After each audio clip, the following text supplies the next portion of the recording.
is Short-Term Rental Management, the show that is all about short-term rental property management with your host, yours truly, Luke Carl.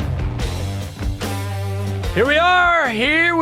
We have gathered here today to talk about this thing called cash flow. That's what I'm talking about, man. Here's the deal. It's landlording. It's not walking on the moon. We didn't reinvent anything here. We didn't create anything. It's been going on for centuries. We just talk about how to be better at it on short-term rental management with Cash Flow Carl, the Reverend of Real Estate, preaching it. Grateful to be here with you on a Tuesday morning or whenever you happen to be listening. Today's topic is going to be repairs. Handy people, handymen, handy women. There have been a few advancements in the space, and also I think that you're doing it wrong. But if you're brand new and new to trying to get some repairs done at your house, we're going to cover that topic today on short-term rental management. This episode is brought to you by Short-Term Rental Listing Advice.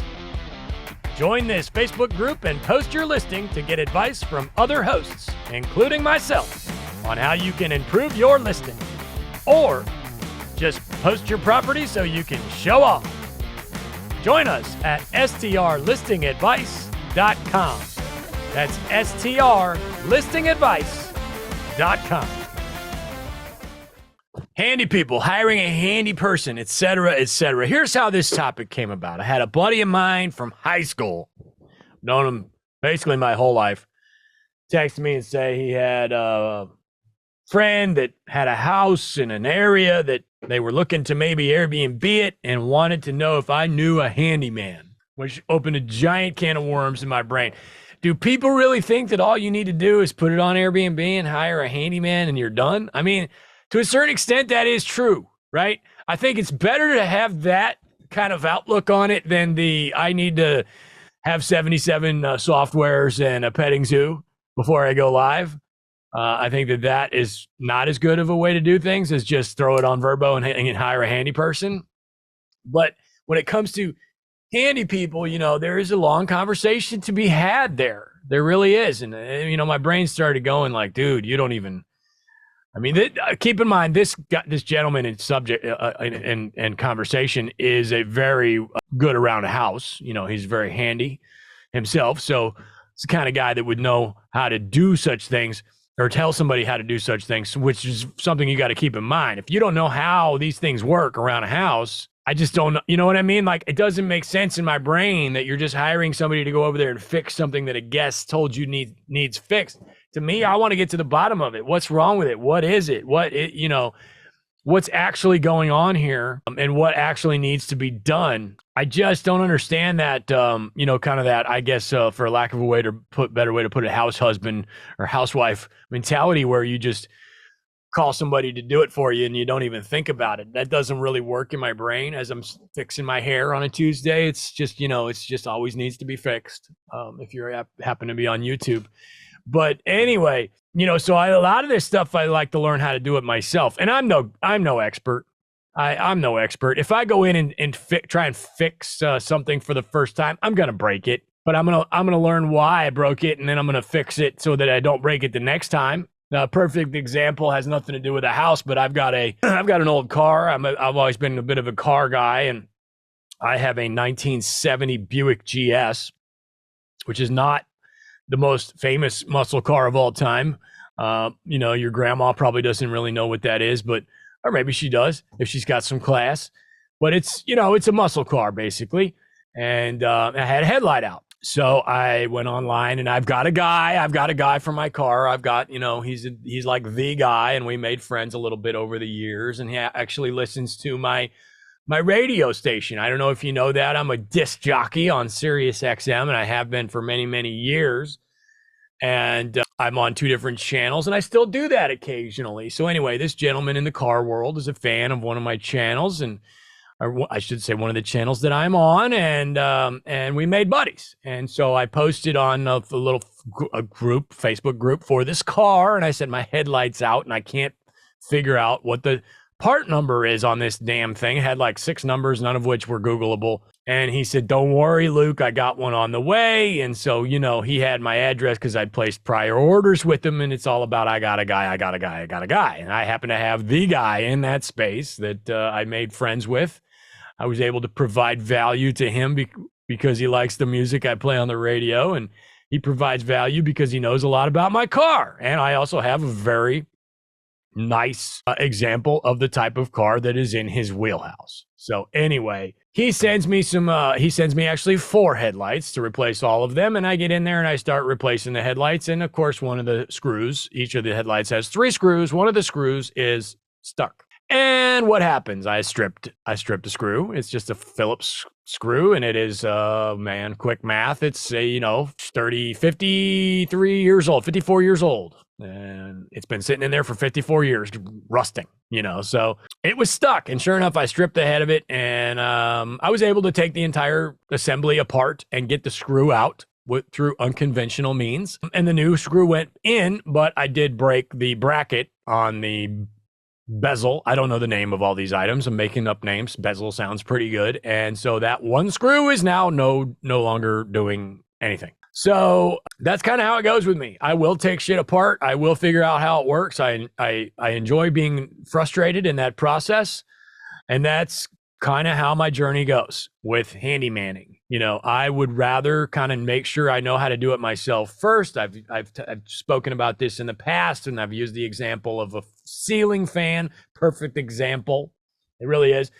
If you can't swap a ceiling fan, you have no business being in rental real estate. Hello. That's just me. Now, some folks have a lot of dough. You got like an anesthesiologist that has $1 billion. Listen, I know you guys work hard and it's not literally that much. And it's a terrible preconceived notion to even talk like that. But you got a lot of money. And you probably don't know your way around a house. Or maybe you don't. I don't know. I mean, hell, if you know how to cut up a human, you should be able to swap a damn ceiling fan. It's a whole lot easier. It's more simple to me, I don't know. But so that's just kind of the way I approach repairs around a house. And the first thing I want to mention is that you don't hire a handyman. Everybody says, and I've been preaching this for years, so forgive me if you've heard this before, but everybody says, I got to hire my handyman. And again, this podcast, before I get any deeper, this is fairly geared towards noobs. Matter of fact, we should probably put this in our noob playlist. We have a noob playlist on our YouTube channel at the Short Term Shop on YouTube. So keep that in mind. If you've been doing this 100 years, I'm sure you've already got a fantastic handyman system. And this is probably not something you need to hear, but maybe you need to hear it again. So my point was, now that we've gotten it out of the way that we're talking to noobs here, brain bouncing around as usual, you don't hire a handyman. You just don't. The way it more realistically works is every single person that you come in contact with that may or may not be able to turn a screwdriver, you save their number in your phone, okay? Especially if you've only got 1 or 2 houses. This process is going to change if you haven't assload of houses. If you've got 50 houses in one market, you're basically kind of hiring your own guy. He's not maybe going to be on the payroll or anything like that, but you're paying him by the job, and you likely have enough work to keep him busy so he doesn't really have to go out and look for work elsewhere. And that's a pretty good little relationship. That's one reason to scale. You get sick and tired of people not wanting to answer the phone for you. You don't own enough real estate. I'm sorry, and eventually I know it's very difficult to get to that point, and it is. We preach about that around here all the time. It is very difficult to get to the next property and the next deal and the next deal. That is the hardest part of all of it. But the truth is, if you don't have 50 houses in the same market or 50 units in the same market, I'm making that number up. Maybe it's 10, but it can be difficult to get a hold of people. So anyway, keep that in mind as I continue. When it comes to hiring, you're not hiring. It's not like a cleaner that is working for you regularly and they're coming back 3-4 times a week. Handy people, you're trying to get phone numbers for anybody with a damn heartbeat that'll answer their phone and knows how to turn a screwdriver or use a plunger. It's as simple as that. It really is. So, if you go through my phone and if you grab my phone and go to the contacts and put handyman, there's going to be 200 of them, and they all have little notes next to them. Now I'll take it a step further. I'm more in that 50 houses in 50 units in one market category. Not with my short terms. To have 50 short terms in one market would be insane. You're talking an average purchase price in a vacation town of something like, I don't know, $750,000. To have 50 of those, you're an extremely wealthy person. You're not listening to this podcast. You're not. You're using a property manager and you're on your yacht and you're flying in clients to do surgery on them on your yacht or whatever you're doing. Or you won the lottery and it's all going to be gone in 2 years anyway. I don't know. So step one is take note of every single handy person you come in contact with. Write it down. Network. It's all Facebook, But I will also say that we are getting to the point where we're seeing some of these kind of boutique type folks. There in COVID were so many people that wanted to get into real estate that hated their job. Okay, let me back that up. In COVID, we found out just how many people there are in the universe that hate their job because we gave them a taste of working from home. And next thing you know, they didn't want to go to work anymore. And it was rampant. There's so many people in my life that just, and maybe it's because I never really had a job, right? I've always had just, 1099 lifestyle and entrepreneur since day one. I owned a bar in New York City when I was 25 years old. So I've owned my own business basically my entire adult life. And so I think a lot of these folks, these COVID type folks that were sick of working for the man kind of gravitated to me to try and figure out, how to do it. And the truth is you either have it or you don't, because it's a lot easier to work for the man than to not. It really is. It's difficult to manage a life, a happy, functional life, not having a W-2 paycheck. It is. It's difficult. And it's not for everybody. You got to be born with it. It's either in there or it's not. So anyway, during COVID, we saw a lot of these folks come out of the woodwork that didn't want to work anymore. And some of them bought 2 or 3 houses. And now we're seeing a lot of them turn into handy type people. And we're seeing some of these, boutique type handy people. And I think, honestly, that's probably the way to go. Specialize. I only do hot tubs. We're seeing a lot of that, I only do thermostats. Or, you got to be an HVAC guy for that, right? So, which we're going to get to that. I had an idea a couple of weeks ago to start a handyman company. Not for me personally. I don't have the time. But for somebody to start a handy person company that only does doorknobs and deadbolts. Like basically a modern day locksmith. We even had a name for this business. We were going to call it the Knob Mob. You're not allowed to steal that. That is trademarked intellectual property of Luke Carl Inc. But I think that there is a space for that. If you got people calling you up constantly saying, I need somebody to do this, that, the other, it wouldn't be a bad idea to say, sorry, I only do knobs. And I'm happy to come to your house and swap out every knob in your house with matte black doorknobs, and I'll swap out your deadbolt. And I think that would probably be the bulk of the gig, is swapping out all these fancy deadbolts and such that everybody's so obsessed with having these fancy, the Schlage end coated and then the Yale, etc. Again, modern day locksmith is really what it is. Nobody calls locksmiths anymore. It doesn't make any sense anymore, but because a locksmith traditionally is there to get you in the house. And quite frankly, in 2024, you're better off just putting a new damn lock on there, so the Knob Mob can come put the new lock on, and you got a brand new deadbolt, and he's smart enough to know how to put it on the app on your phone, and then he can swap out all your closet knobs to matte black and make your house look cooler while you're at it, little upgrades, things like that. I think we're headed in that direction when it comes to handy people, because we have so many people. Thanks to COVID, there's been a lot of great things because of COVID, and I think it's a wonderful thing that people decided they weren't going to work for the man. But again, it's wonderful, and it's also a curse because a lot of these people aren't cut out to not work for the man. Hold on a second. Time for a cold one. There we go, baby. This episode of the Short Term Management Show is brought to you by Short-Term Rental, Long-Term Wealth. This is the book in the STR space, written by my lovely wife, Avery Carl. It has hundreds of reviews on Amazon, and it will teach you literally everything you need to know about STR. Short-Term Rental, Long-Term Wealth, the book, wherever books are sold. You got maybe a boutique handy person doing just fire extinguishers. There's a great need for that. I've been through fires. I went through a fire not that long ago. It was absolutely horrible. If there was somebody in my market because really all you're doing is here's what I do. I get a 5-gallon fire extinguisher and I put it out in the open. Putting it under the kitchen sink ain't going to get you anywhere. They need to know where it is as soon as they walk in the house, and they need to know where it is if a fire breaks out. I put it in the most obnoxious, obvious place in the house. I do it in the house I live in. If a fire happens, I want everybody to know exactly where that fire extinguisher is. If you're hiding it under the cabinets and there's an emergency, there's too much room for error. Also, I go with the 5-pounders. The little ones are worthless. Again, I'm not here to offer any kind of fire. I'm not a licensed fireman or anything like that. But I could see a need for a handy person who specializes in smoke alarms and fire extinguishers, that kind of thing. Probably need some sort of license for that. I don't know. But it would need to be done right. I think that's where people fail. That's why we're not quite ready for that. People aren't doing this stuff right.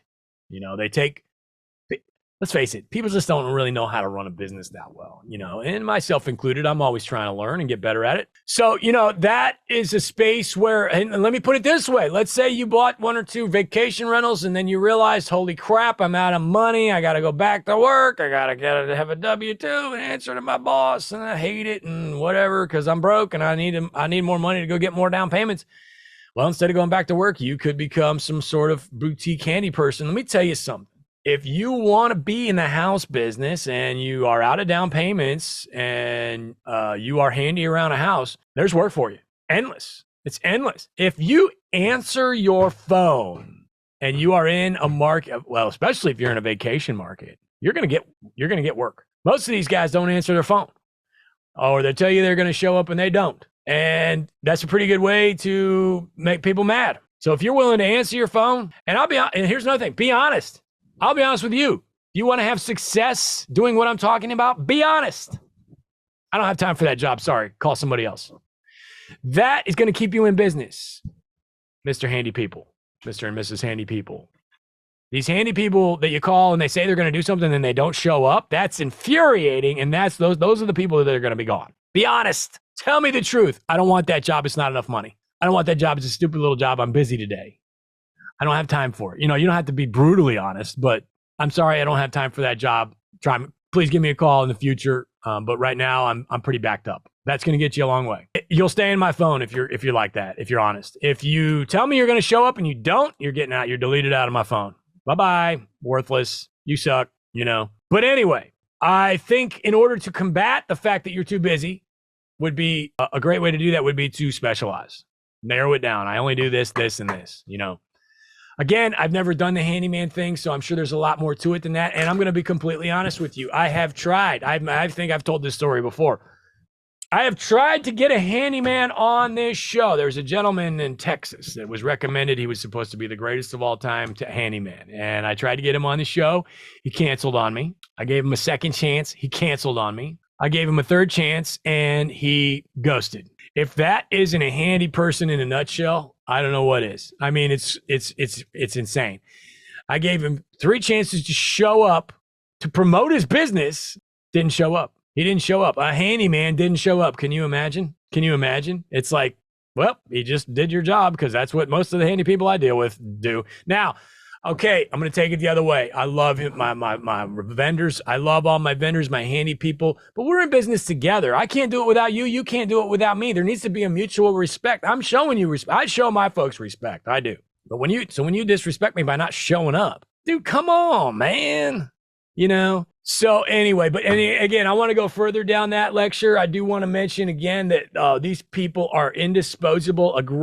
Find somebody you have a great relationship with and treat them with respect. I send Christmas cards to my guys. I send them little happy happies with like summer sausage and crackers and stuff. You find somebody good. Again, you're probably not going to find somebody good that you have a working relationship with like that unless you've got a bunch of doors, but is it worth it to send a $100 snack pack to a guy when you only have 2 houses? Maybe not, because you could go 8 months before you need this guy, and he might not even remember who you are. That being said, let's play a devil's advocate there. If you've only got 2 houses and you only need somebody every 8 months, a good way for him to remember who you are is the snack pack. Like, oh, you're the guy that sent me the summer sausage. Cool, what do you need? But again, let me go the other way one more time.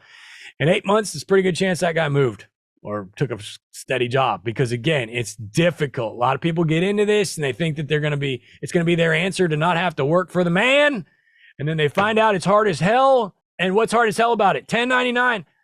Working for yourself, self-employed, which is a quadrant on the cash flow quadrant, is extremely difficult. If you're trying to do this type of work and you've never read the E-Myth or cash flow quadrant, you're not going to make it.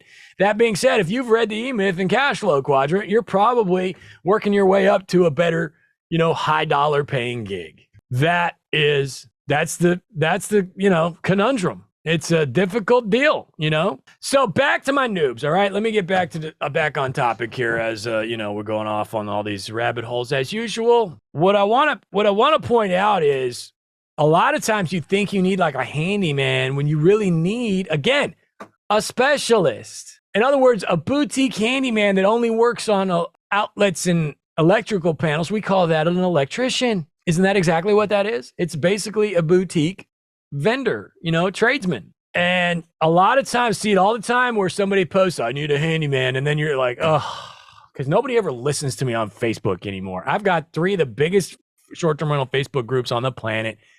I created them. I curated them. I babied them. I worked my ass off to get them where they are. And now nobody listens to me. Well, tough shit. I've got a microphone. So I see it all the time, and I'm to the point where I can't even deal with it on Facebook anymore. But I see somebody posting in one of our big groups, and they say, I need a handyman. Can you give me a handyman? And I'm like, oh, my God, it's going to be a 3-hour process to get to the bottom of this, to get them what they actually need. You got to post, and you got to say, I'm sorry. Can you elaborate? What are you looking for? What's the issue in the home? And they say, my hot tub doesn't work. And then you're like, oh, boy, here we go. Here we go. And then you got to ask more questions. Well, what's wrong with it? I don't know. My guest told me it doesn't work. Oh, Lord. You're a crappy landlord. You are a crappy landlord. Now, again, if you're brand new and you don't know any better and you got to go through that process to get better, that's fine. Okay. And I'd like to give you the benefit of the doubt. So maybe that's you. But the guest telling you your hot tub is broken is no reason to post on Facebook saying, I need a handyman. Why don't you ask the guest a bunch of questions? Well, I'm sorry. Can you elaborate on that? What do you mean it's broken? Well, it's just not getting hot, which means, my friend, it's in economy mode. If you don't know that a hot tub is in economy mode and it's not broken, then you're a crappy landlord. And you need to listen to my show and listen to me on Facebook. Nobody listens to me. But I appreciate you. You're here listening to me right now, and I love you. I love you. I love you. I love you. Okay. So then you got to take it one step further. Well, it's not, there's no, it's not lighting up. There's no numbers on the keypad, So then maybe you need an electrician. It's probably the broker's flipped. The breaker's probably flipped. Now, I will say, before I get any deeper on that conversation, 90% of items that are broken in the house, 90% of the time, it is the most simple solution to the problem. Like 95%, I would say the vast majority of issues, it's always the easiest little thing. Not always. Okay, for instance, I had my truck recently. I've got a fairly new Chevy truck, nothing fancy for the old Reverend here. Okay, it's pretty fancy for a Chevy, but not rolling around in some kind of Escalade, which I would like that, to be honest, but that's a conversation for another time. Anyway, I do have the Buick, but we were out of town visiting family for the old holidays, for the new year, and wifey says, your truck is making a noise. Okay, so it's exactly like that person posting on Facebook about the hot tub. So then I have to ask her questions. Okay, what kind of noise? And I'm like, is it like is it a growl, or is it a tick, or is it a whistle? And she says it's like a tick. And I said, okay, well, it was really cold, right? It was the first time we live in Florida, so it might have been the first time my truck had ever been in the cold. And I thought, okay, it just needs to warm up. The lifters are sticking a little bit, no big deal. So I let her keep driving it. I was in the woods with the buddies, with the boys. And so a couple of days go by, I get back to my truck, and sure enough, the damn thing's ticking like crazy. Like a damn box full of marbles. And if you rev it up, it was ticking even harder. And I'm like, we've got a problem here. This is a lifter issue of some sort. I call my buddy, who's my car buddy. You got to have a guy, and I call my buddy, and we discussed it because we were getting ready to leave. Should we leave town or not? He said, I don't think I would trust it. I took the truck. I dropped it off at the nearest Chevy dealer. We rented a car. We went home. Chevy dealer calls me after the holiday was over. They said, we started that truck, moved it around back to the garage, and between where you parked it and the garage, the engine seized up. This was a 2022.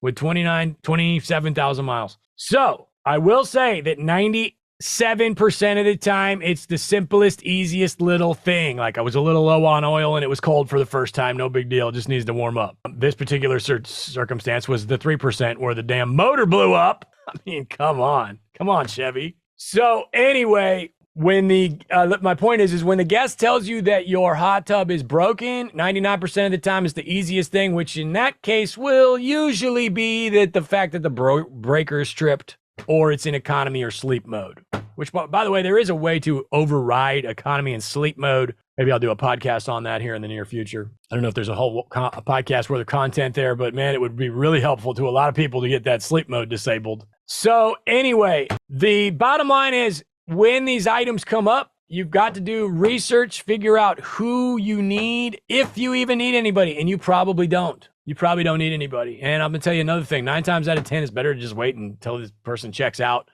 and then have your cleaner assess or something like that. Now, of course, we've got to have great customer service. Hot tub needs to work in the property. Otherwise, your guest is going to be upset and they have a right to be. But when I hear my buddy from high school send me a text and say, hey, do you have a handy person in this market? Because I'm starting an Airbnb. Makes me nuts. There's a lot more to it than that. And the truth is, you probably don't even need anybody. You know, like if I give you a guy's name, that is not the solution to your problem. Might make you feel warm and fuzzy because you got a guy's name in your phone. And hey, man, maybe that's all you need is a warm and fuzzy. Let me put it this way. If the handyman's phone number puts you over the top to buy a property, then take the damn phone number. Because buying the property needs to be priority. That's the goal, right? A lot of people say, well, Luke, your company sells real estate. Of course you say that. You're damn right we sell real estate, man. If you want to close deals, you come to Luke's company, man. You come to the short-term shop. If you don't want to close deals, don't come to the short-term shop because we close deals. And we're proud of that because closing deals has changed our lives. We don't want that to be a secret, man. You know, if closing deals didn't change my life, why do I have so many damn deals? All right? So you want to close deals? You want to get the job done? You want to be a better landlord, get better rates, better reviews? Come hang with me. I'll teach you how to do all this stuff. Class called Management Monday, every Monday, free for short-term shop clients. I love you. Don't overthink it.